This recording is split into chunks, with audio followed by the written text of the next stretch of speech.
Hello, and thank you for watching the Q&A of The Accused, Damned, or Devoted. My name is Neha Aziz, and I'm a programmer with the Austin Asian American Film Festival. And it's with great excitement that I introduce you to our director, Mo Naqvi. Hi, thanks so much for having me and for programming my film. Yeah, no, it was super interesting. I actually didn't really know about the blasphemy laws. Like I knew like other horrendous things like honor killings and things like that. And even when I watched this film and I asked my mom, who grew up in Karachi, she it took her a second to be like, oh, like, is it when they like speak out against something or anything that could be misconstrued as disrespectful? And I was like, yeah. And it took her like a couple of seconds for it to come back because I think it's kind of like an out of sight, out of mind type of thing because they have now spent like half of their life in Pakistan and half of their life in the United States, and I can't, and a lot of these situations where people are accused of blasphemy, and all the mobs, they seem to happen in smaller villages. So, and they grew up in a city, so I'm not really sure like how often they were dealing with that. So I just thought that was really interesting. Um, Well, and the kind of, oh, sorry, go frequency ahead. and the frequency and number of cases also grew significantly since, for example, the 70s. In Yes. the 80s is when the law really came more into effect. Yes. And if you look at the number of cases in the last 5 years, 10 years, they're kind of on a more upswing. And Yes. especially in the last few years, like I would say last 3, 4 years, it became a highly politicized thing as well. So it was like political parties using it on a national platform. So it was more front and center. Anyway, I Right. didn't mean to cut you off. I was just Oh, commenting no. on. No, you're good. I was just going to lead into my first question and just kind of talk about general kind of stuff about your documentary. So they all deal with issues in Pakistan, shame, abuse, like kind of upholding these values, sometimes seemingly to me for no reason. Sometimes I'm just like, this kind of seems like it's like we're doing this for the sake of tradition, but not really understanding how that's um, how that is like spread around, and a lot of difficult, heavy topics. So how did you get started like making these films and just like focusing? Obviously, you're from Pakistan, but like focusing about these issues that they're facing. So, really simple, short answer. I always knew I wanted to go into filmmaking and storytelling. That was from a really young age. And actually, my background was in theater. So I studied playwriting and directing and all of that. So I was obviously interested in the medium of storytelling and theater. And once I graduated college, I went to the University of Pennsylvania, UPenn in Philly. And I graduated and I moved to New York in the summer of '01. And then 9/11 happened, literally a month later. Right. And that changed the entire trajectory, well, for me personally, but also it's really deeply impacted my career. Um, I always knew I wanted to be a filmmaker, but I wasn't 100% about the kinds of films that I would make. So documentaries and nonfiction almost came naturally or organically in my life. Just because, prior to that, I mean, I obviously was from Pakistan. I'm Muslim. At that time, I was 20, 21 years old. But I didn't really pay attention to, like, my identity wasn't so front and center or so pronounced as it suddenly then became, where I was forced to kind of um, acknowledge it. Not that I was not acknowledging it or anything, Sure. but it wasn't something that was the first thing about me. And when 9/11 happened, I think the Muslim community in America was targeted uh, pretty heavily. So it kind of forced me to kind of look into those narratives. And I kind of use the documentaries as a way into learning more about myself and where I came from, and my country, Pakistan. So just a little bit of context and background. I'm I kind of grew up between New York and Pakistan, but most of my time was spent in Pakistan. Um, and I finished high school there, and then I went off to college in the States. So um, I can say so those so the answer is that kind of gave me an in into the kinds of stories I wanted to find out and make, and, and they were the most compelling to me. And it was also a chance where I felt we were getting a platform, because I was able to get into access and stuff that a lot of white filmmakers or like foreign journalists wouldn't be able to. And you have to understand, with nonfiction filmmaking, and especially current affairs filmmaking, if you look at it historically, representation was kind of appalling. If you look at a lot of the films, I'm going off on a tangent here, I'm sorry, but No, go ahead. but like, if you look at like the films and documentaries and current affairs in the early aughts, or in the 90s and 80s and earlier, what was it? It was always some foreign journalist coming, finding some local fixer, doing their short documentary report or whatever, and then leaving.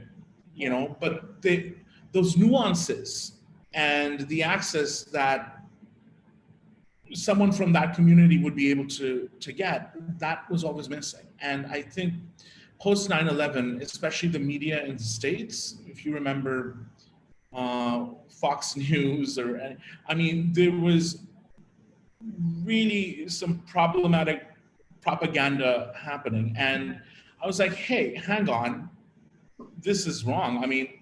So one of the first films I ever made was a film called Terror's Children.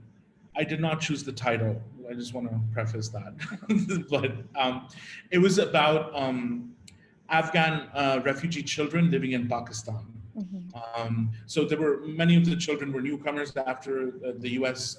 Forces invaded Afghanistan, and so a lot of refugee children had come over to Pakistan to seek refuge, and some of them had joined madrasas. Do you know what madrasas are? Like religious schools. Yes. And some of them have inappropriately and kind of unfairly gotten like this bad rap as being like training grounds for terrorists, which is not necessarily true. Some madrasas, yes, can be of that hardline fundamentalist ilk, and some of them are totally just religious schools, like a seminary, if you will. Right. So we were profiling these 7 Afghan refugee children in Pakistan, and to kind of actually investigate if indeed these madrasas were training grounds for these children. And so that was the first film I made. It was for the Discovery Times channel. And I co-produced that with and made it with Sharmeen Obaid-Chinoy, who yes. the Oscar winner. She's a high school friend. I've known her for years.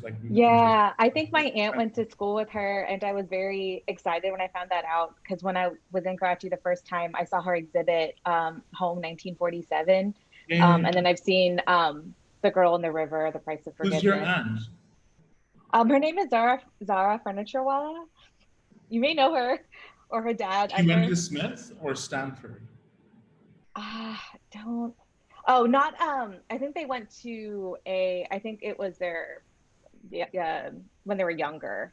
I don't think they were in college. Okay. Yes. Yeah. I think it was when they were younger, and I was like, what? Or I think she may have, either she went there or she knew someone, and I was like, could I meet her? And she was like, well, I can try.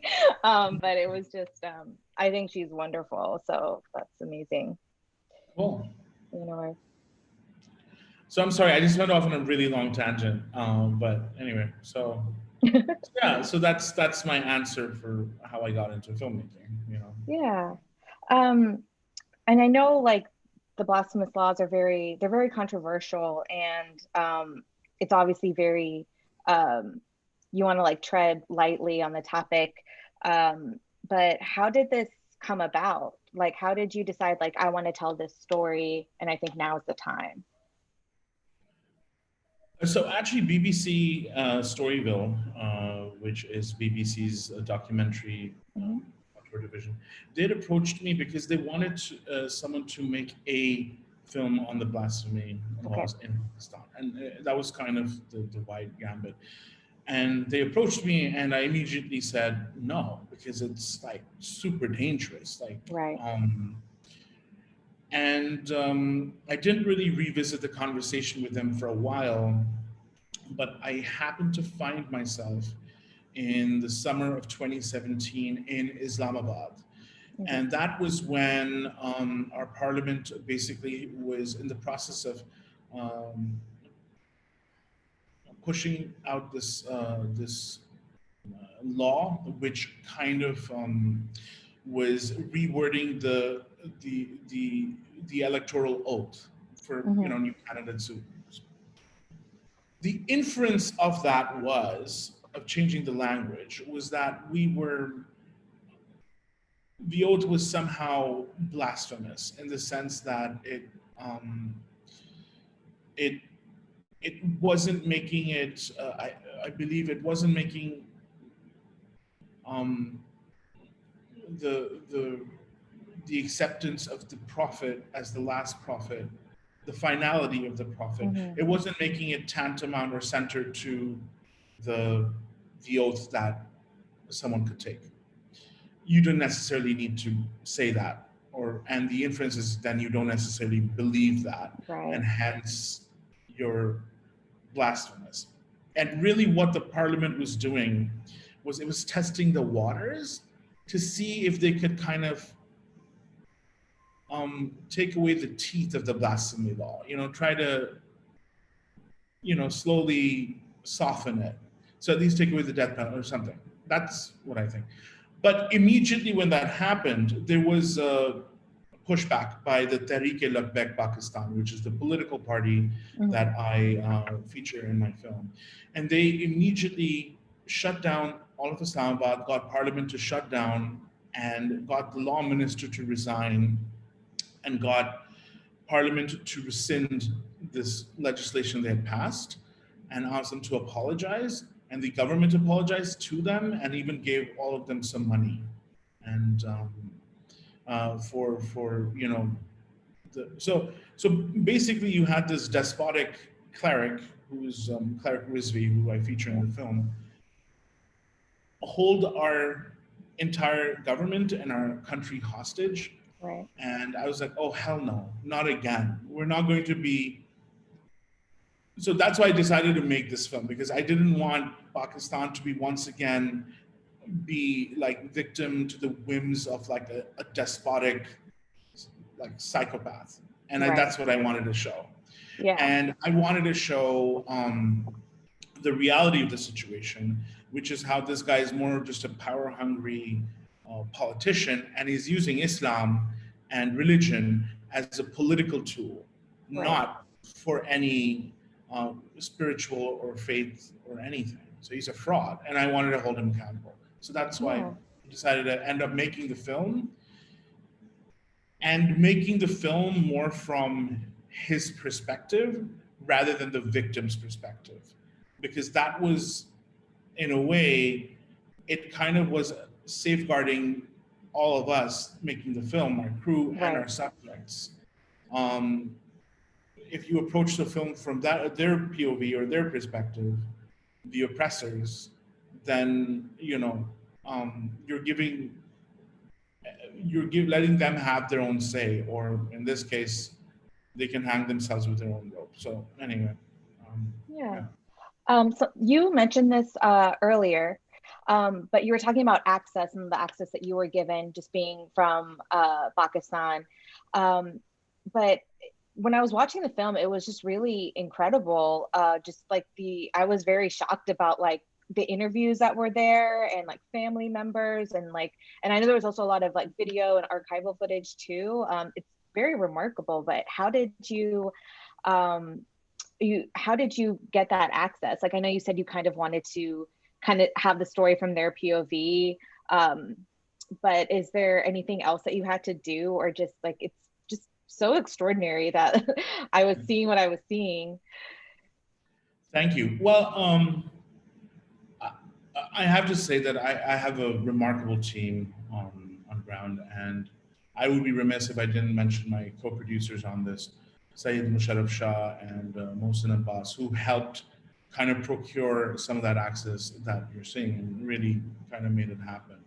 Um, but what we did was our interviews with Rizvi were about, we actually had 3 or maybe 4 interviews with him, direct interviews, aside from covering his rallies and his big political speeches. And those interviews were spread out like 3 months from each other, and we shot them over the course of, like, I would say a year or so, maybe a little more than a year. And so we each time we would use a different field producer, but I mean, we were upfront as to what we were doing and what our production was. And we said our basic pitch was that, listen, the blasphemy laws worldwide are kind of known as very draconian and harsh and abusive towards minorities. Why don't you, and we're giving you a chance to share your point of view. We're going to show both points of view. We're going to show the victims, like Asia Bibi and people who have been victims of this law. And then we're going to show your point of view. Ultimately, the audience can kind of watch the film and make their own judgment call. So that was basically our pitch. And after kind of discussing it, he was kind of frankly quite open about giving us access. Wow. Okay. So, watching this film, I was so frustrated because like many countries and governments, like they're a little too passive. They wait a little too long to act, to try to make a change. And it's like for every small victory we get, like something else that's bad takes its place, And Right. with like the Asa character, it's like she was acquitted, but now they're like, oh, well, let's look at it again and see. And it's just like, okay, well, one battle's done, now another one is going to start. How do you think the attitude of these laws will change? I'd like to be optimistic about it in the sense that whatever did happen with Asia Bibi, she was eventually acquitted. Right. And she's now living in Canada, and she might be moving to Europe, so I'm not sure about that. But she's in exile, and she obviously misses her country. She wants to be back in Pakistan, but obviously there's a big security threat. Right. So the fact is, our Supreme Court did come up with that judgment. And maybe it's not such a big deal, but that is something that we kind of have to look at positively. The other thing is the fact that I was, like, for example, able to feature Gulalai Ismail, or Nadine, who is the lawyer, who's working with Asia Bibi, or any of these people, Anna Maria, who's the lawyer for the other case that she was representing against the local politician and lawyer.